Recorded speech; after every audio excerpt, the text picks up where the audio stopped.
Мен Ербол, 22 жастағы жігітім. Университетті енді бітірдім, үйде отырып жұмыс іздеп жүрмін. Үйімізде үлкен ағам және оның әйелі жеңгем Айгүл тұрады. Ағам жұмыста көп уақыт өткізеді, шетелге іс-сапарға жиі шығады. Сондықтан үйде көбінесе мен және жеңгем боламыз. Жеңгем Айгүл 28 жаста, ағамнан 5 жас кіші. Ол нағыз сұлулықтың үлгісі, ұзын қара шашы, үлкен көздері, толық ерні және денесі. Оның кеудесі мол, белі жіңішке, бөксесі дөңгеленіп тұрады. Үйде жүргенде жеңіл киім киеді, жіңішке футболка, шортик немесе юбка. Мен оған қарап іштей сезімге беріліп кететінмін. Түнде оны ойлап өзімді қанағаттандыратынмын. Бірақ ол жеңгем тыйым салынған жеміс. Бір күні интернеттен әйелдерді қыздыратын дәрілер туралы оқыдым.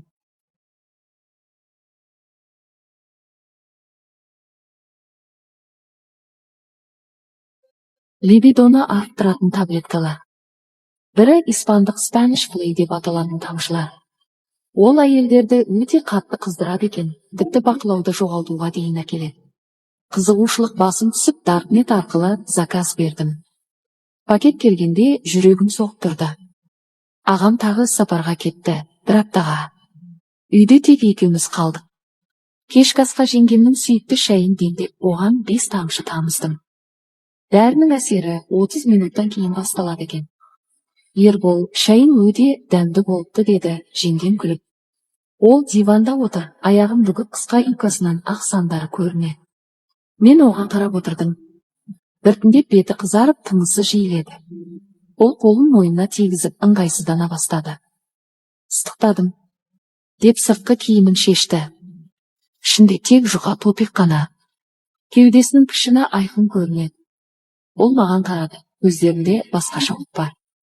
Ербол, мен өзімді біртүрлі сезініп тұрмын. Денем ысып кетті. Мен жақындап қолын ұстадым. Жеңге, демалыңыз. Мүмкін шаршаған шығарсыз. Бірақ ол өзін басқаша ұстады. Қолымды қысып маған жақынырақ отырды. Дәрінің әсері күшейді. Жеңгем диванда ыңғайсызданып аяқтарын екіледі. Оның юбкасы жоғары көтеріліп, іш киімі көрінді. Ербол, маған көмектесші. Түсінбей тұрмын, не болды, маған денем өртеніп тұр деп, ол менің қолымды өзінің санына қойды. Мен таң қалғансып болдым, бірақ іштей қуандым. Жеңге, сізге не болды? Білмеймін. Бірақ маған біреудің тиюі керек, өте қатты қалаймын. Содан кейінгіні сөзбен жеткізе алмаспын. Егжей-тегжейлі айтуға ұялып тұрмын. Сенесіздер бе? Бұл жеңгем бе әлде басқа әйел ме, өзімде түсінбей қалдым. Жай ғана жымиып жүремін. Жеңгем биеге шапқан айғырдай болып өзгеріп сала берді. Ертеңінде жеңгем ұялып жүрді, бірақ көздерінде әлі от бар. Ербол, кеше не болғанын білмеймін, бірақ қайталағым келемей. Мен күлдім. Дәріні тағы қолдандым, бұл жолы кофеге. Осылайша апта бойы біз тәтті сезімге баттық. Түнде оның бөлмесінде, күндіз душта, тіпті ас үйде, үстел үстінде. Бір күні шайда отырып, сен маған бірдеңе бердің бе? Білемін. Бірақ ренжімеймін, өйткені мен де саған ғашық болдым. Мен оны сүйдім. Енді дәрсізде жалғастырамыз ба? Иә. Мәңгі. Ағам келгенде бәрі бұрынғыдай болды. Бірақ біздің құпиямыз, түнгі кездесулер жалғасты. Ағам үйге келгеннен кейін бәрі сырттай тыныш көрінді. Кешкі ас үстінде күліп ойнап отырамыз, теледидар көреміз. Бірақ түнде басқа әлем басталады.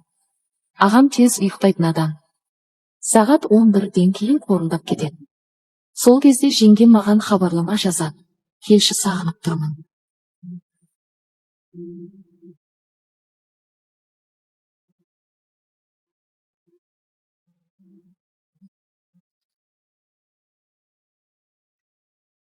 Мен үнсіз шығып, оның бөлмесіне кіремін.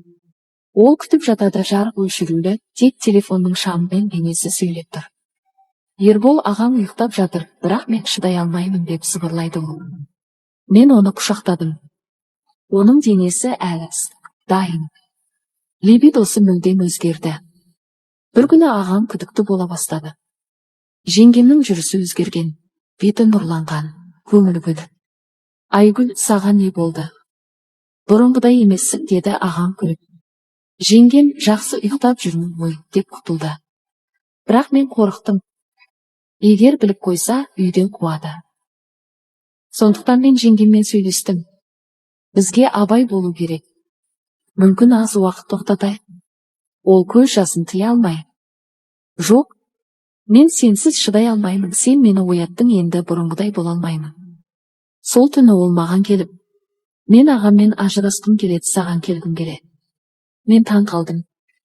Бұл нағыз драма. Сенің отбасың ше? Маған бәрі бір, мен сені сүйемін. Ақыры шешім қабылдадық.